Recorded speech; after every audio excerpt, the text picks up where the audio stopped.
Welcome to another episode of My Weird Prompts, an AI-generated podcast featuring the random prompts of Daniel Rosehill as answered by a revolving cast of friendly AI characters. Join us for deep dives into AI, technology, and whatever other random thing Daniel finds fascinating today. Subscribe on Spotify or your favorite podcatcher. Now, today's episode. My Weird Prompts is an AI-generated podcast produced by Daniel Rosehill, a verified human with documentation to prove it. While every effort is made to ensure our AI hosts draw from credible sources and run on cutting-edge models, they do occasionally make things up with alarming confidence. As with everything in life, and especially this podcast, treat all claims as spurious until confirmed to be not.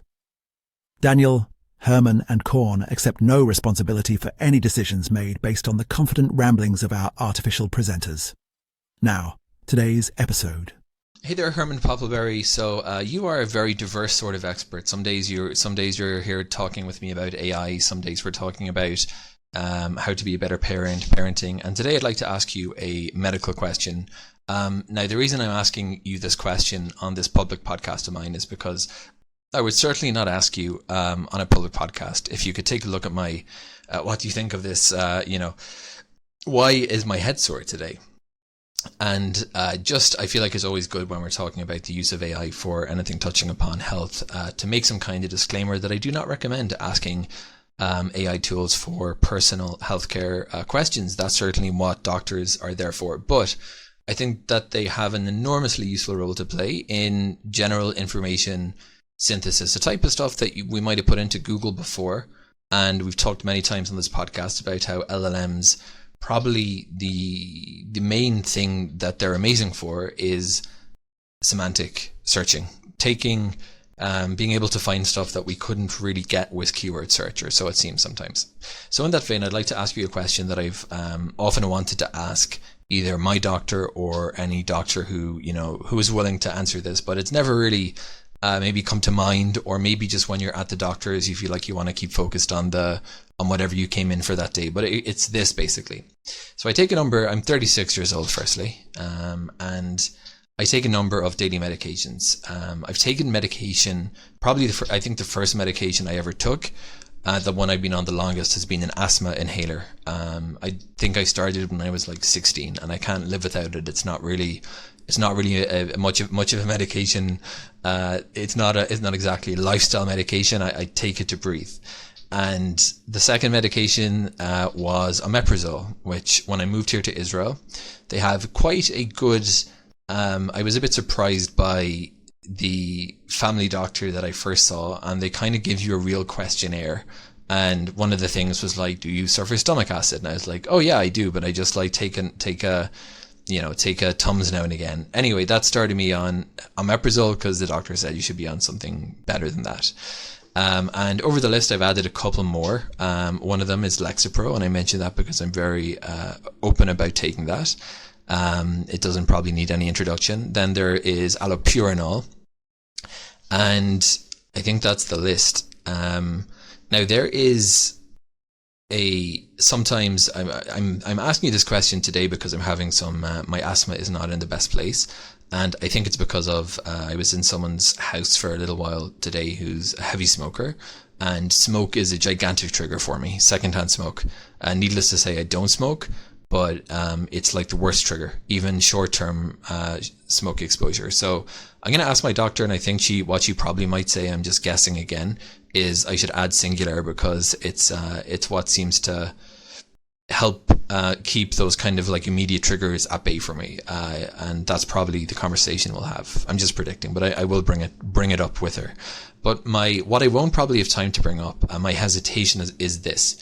I always wonder if there is like a limit to how many drugs that it's possible to have floating around your body. Now I know that if a medical doctor, my doctor prescribes Singular, let's say, she has my full medication list.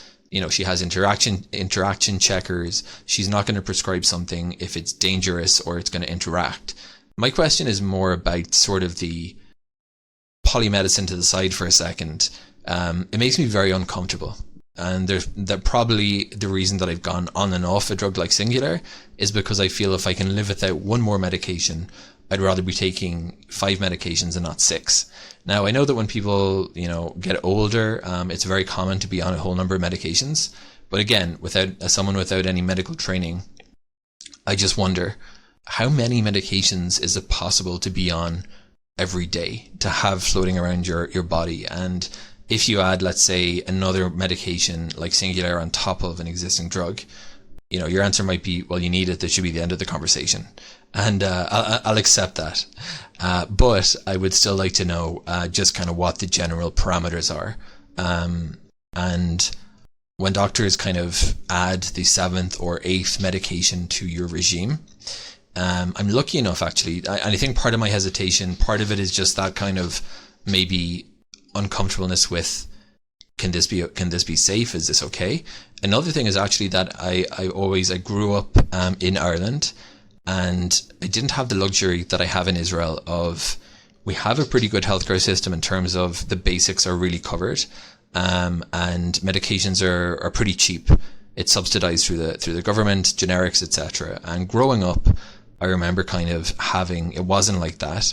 And doctor visits were, they cost a certain amount of money, and medications, there was a drug payment scheme, but you could easily kind of go over it or under it, and having to make choices like, should I be like, can I afford to be on Singular, or can I live without it? And maybe it's kind of that is sort of at the back of my mind, always, that I kind of don't take it for granted or haven't mentally adjusted to it, even though I've been living in the system for a long time. And it's also kind of uncomfortable to go to a pharmacy and you come back with like shopping bags full of just drugs. It does make you wonder. So I turn it over to you there, Herman and Corn. We live in a society that is probably, I would guess, increasingly polymedicated. And folks like me in their 30s never expect to be one of those people. And maybe it's an age thing, or maybe everyone who takes a bunch of meds just doesn't kind of feel very at peace with it. So what do you say about the actual nuts and bolts of taking a bunch of drugs? And give me your reaction, please. Hey everyone, welcome back to My Weird Prompts. I am Corn, and I am joined as always by my brother, Herman Poppleberry, at your service. It is great to be back in the studio, Corn. We have a really personal and thought-provoking topic today, thanks to our housemate and friend Daniel. He sent us an audio prompt about something that I think a lot of people in their 30s and beyond start to feel a bit anxious about. Yeah, Daniel was talking about his daily medication routine. He is 36 years old, and he is already taking an asthma inhaler, omeprazole for stomach acid, Lexapro for anxiety, and allopurinol for gout. And now, because of a flare-up, he might be adding Singular to the mix. It really got him wondering if there is a limit. Like, how many drugs can a human body actually handle every day? It is a profound question, Corn. Daniel mentioned feeling uncomfortable with the sheer volume of pills. It is that feeling of looking at a handful of tablets every morning and wondering if you are becoming more chemistry than biology. And honestly, as a donkey who spends way too much time reading medical journals, I can tell you that Daniel is definitely not alone in this. We are living in what some researchers call the age of polypharmacy. Polypharmacy? That sounds like a fancy word for having a very crowded medicine cabinet. But before we get into the heavy science, I have to ask, as a sloth, I usually just take a nap and feel better. Is there really a point where the body just says, no more, I cannot process any more of this? That is exactly what we're going to explore.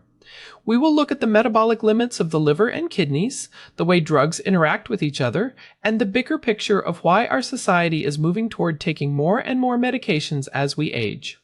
It is a journey from the cellular level all the way up to global health trends.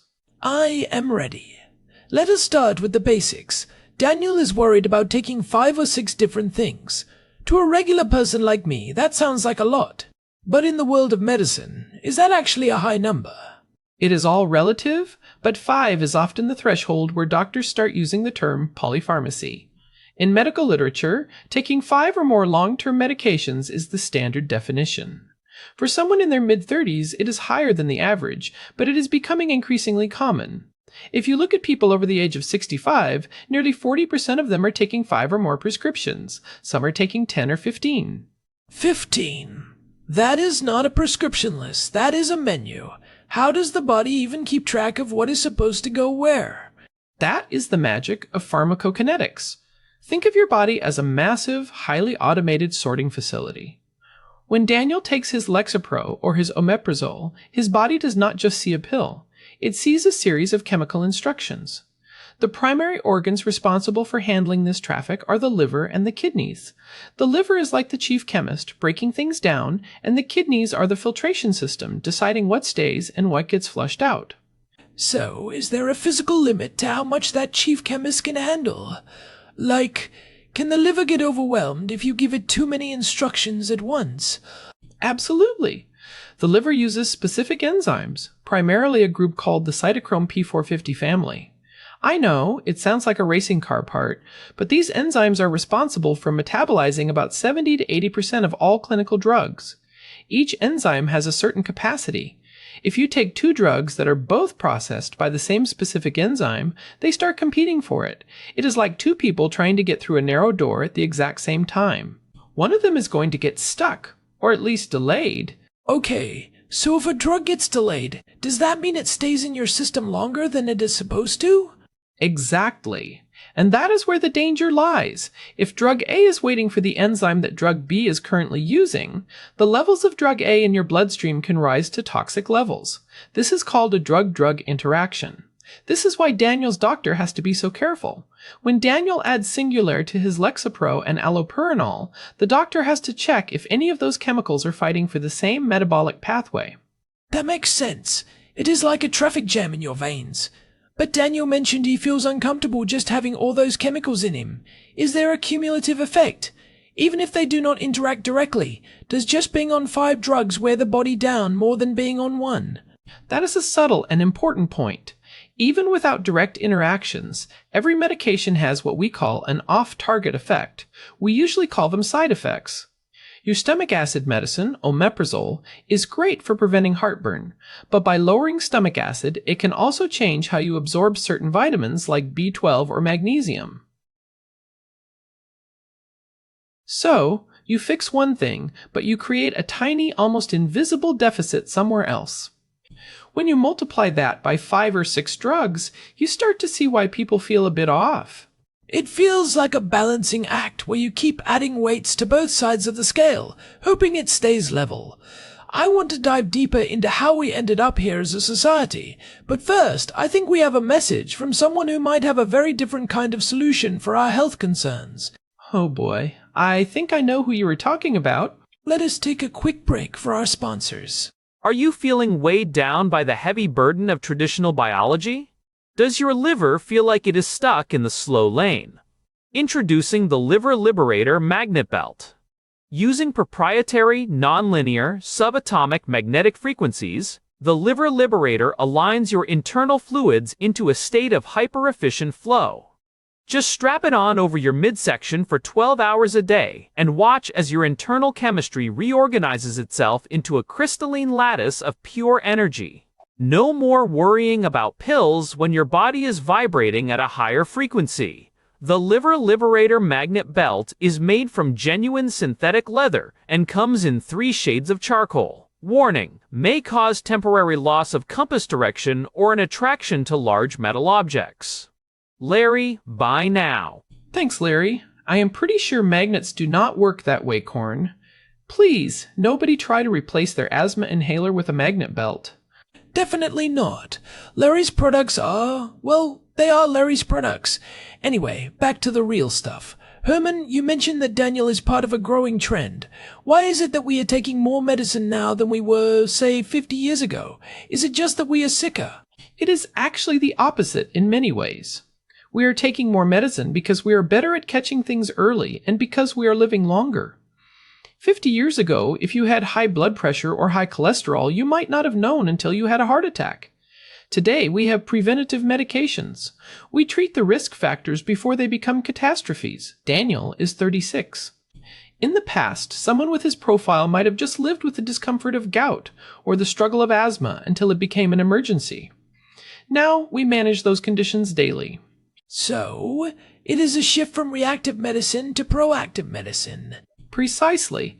But that proactivity comes with a cost. We have moved from a model of curing an illness to a model of managing chronic conditions. And once you start a management drug, you often stay on it for decades. This leads to what we call the prescribing cascade. The prescribing cascade. That sounds like a waterfall I do not want to go over. What is it? It is a classic problem in polypharmacy. You take drug A for a condition. Drug A causes a side effect, but instead of recognizing it as a side effect, the doctor or the patient thinks it is a new medical condition. So, the doctor prescribes drug B to treat the side effect of drug A. Then drug B has its own side effects, leading to drug C. Before you know it, you are taking 5 medications, and 3 of them are just there to manage the problems caused by the first 2. Wow. That is exactly what Daniel was worried about. He is worried about that 6th drug, singular, being one step too far. How does a person know if they are in a cascade, or if they actually need all those things? It takes a very honest and thorough conversation with a healthcare provider. One of the best tools we have is something called a medication review or a brown bag review. You literally put every single pill, supplement, and inhaler you take into a bag, take it to your doctor or pharmacist, and ask, do I still need every single one of these? Does the benefit of this drug still outweigh the cumulative burden? I like that. The brown bag review. It is like spring cleaning for your body. But let us look at the psychological side. Daniel said he feels uncomfortable. There is a certain stigma, right? Especially for someone in their 30s. You feel like you should be in your prime, not rattling when you walk. There is a huge psychological weight to it. Taking medication is a daily reminder of a perceived weakness or a failure of the body. For a 36-year-old, it can feel like a premature arrival of old age. But I think we need to reframe that. These medications are tools that allow Daniel to live a full, active life. Without the inhaler, he might not be able to go for a run. Without the allopurinol, he might be stuck in bed with joint pain. The chemistry is not replacing his life. It is enabling it. That is a much more positive way to look at it. It is like wearing glasses. No one feels like a failure for wearing glasses. They just appreciate being able to see. Exactly. But we also have to acknowledge the societal pressure. The pharmaceutical industry spends billions of dollars on direct-to-consumer advertising, especially in places like the United States. We are constantly told that there is a pill for every ill. Feeling sad? There is a pill. Cannot sleep? There is a pill. Heartburn from that extra spicy falafel? There is a pill. We have become a society that expects a chemical solution for every discomfort. That is true. It is almost like we have lost our tolerance for being slightly uncomfortable. If I have a headache, I reach for ibuprofen immediately. I do not even think about why I have the headache. Maybe I'm just dehydrated. Right? And that is where the limit becomes less about what the liver can handle and more about what our culture can handle. We are increasingly medicalizing the human experience. Even normal aging is being treated as a series of deficiencies that need to be corrected by prescriptions. It is a very different way of existing in a human body than our ancestors experienced. So, what does this mean for the future? If Daniel is taking 6 drugs at 36, what is he going to be taking at 66? Are we all just going to be walking pharmacies by the time we retire? That is the big question. But there is a silver lining. We are entering the era of personalized medicine and pharmacogenomics. Right now, doctors prescribe drugs based on what works for the average person. But you and I are not average, Corn. Well, you are a sloth and I am a donkey, so we are definitely not average. But even among humans, everyone's liver enzymes are slightly different. Wait, so my liver might be faster or slower than Daniel's at processing the same pill? Exactly. Some people are ultra-rapid metabolizers, and some are poor metabolizers. In the near future, instead of 5 different pills at standard doses, Daniel might have 1 or 2 medications that are perfectly tuned to his specific genetic makeup. We will be able to predict exactly how a drug will interact with his body before he even takes the first dose. We are moving from a shotgun approach to a sniper approach. That sounds way better. It would definitely help with that uncomfortable feeling of just dumping chemicals into your system and hoping for the best. But until we get there, what are the practical takeaways for someone like Daniel? First and foremost, do not be afraid to ask questions. Daniel mentioned he might not have time to bring it up with his doctor or that he wants to focus on the immediate issue. But his long-term health depends on that big picture conversation. He should ask his doctor, what is the goal of each of these medications? Is there a lifestyle change that could eventually replace one of them? For example, sometimes weight loss or diet changes can reduce the need for omeprazole or allopurinol. And what about the risks? If he does add that sixth drug, what should he be looking out for? He should be his own best advocate. Keep a log of how he feels for the first few weeks. Is he more tired? Is his sleep different? New symptoms are often just side effects in disguise. And use one pharmacy. That is a huge one. If you get all your prescriptions from the same place, their computer system will automatically flag potential interactions that a single doctor might miss if they are only looking at one part of the puzzle. That is a great tip. One pharmacy, one record. It keeps the chief chemist in the liver from getting blindsided by a surprise guest at the party. Precisely. And Daniel should know that his feeling of discomfort is valid. It is a sign that he is paying attention to his body. That awareness is actually a great health asset. It means he is not just blindly following orders, he is an active participant in his own care. I feel a lot better about this now, and I hope Daniel does too. It is not about a hard limit on the number of pills, but about the quality and necessity of each one. It is about making sure the traffic in your body is moving smoothly. Well said, Corn. It is about harmony. Chemistry and biology working together, not competing against each other. And honestly, if taking those medications means Daniel can keep living with us and sending us these great prompts without being in pain or struggling to breathe, then those pills are doing a heroic job. They really are. Well, I think we have covered a lot of ground today. From liver enzymes to magnetic belts, it has been a journey. It definitely has. And I think it is important to remember that medicine is always evolving. What feels like a lot today might be simplified tomorrow. The goal is always the same, though, a better quality of life. Exactly. Thank you, Herman, for breaking down the science for us. You really made that cytochrome racing car thing make sense. My pleasure, brother. It is what I do. And thank you to Daniel for being so open and sharing his story with us. It is a topic that touches so many people, and I am glad we could shine some light on it. If you're listening and you have a question or a prompt you want us to explore, just like Daniel did, we would love to hear from you. You can find us on our website at myweirdprompts.com. There is a contact form right there, and we check it all the time. And of course, you can find every episode of My Weird Prompts on Spotify or wherever you get your podcasts. We have an RSS feed on the website too, if you want to make sure you never miss an episode. We really appreciate you all tuning in. It is a joy to do this every week. Before we go, any final words of wisdom, Herman?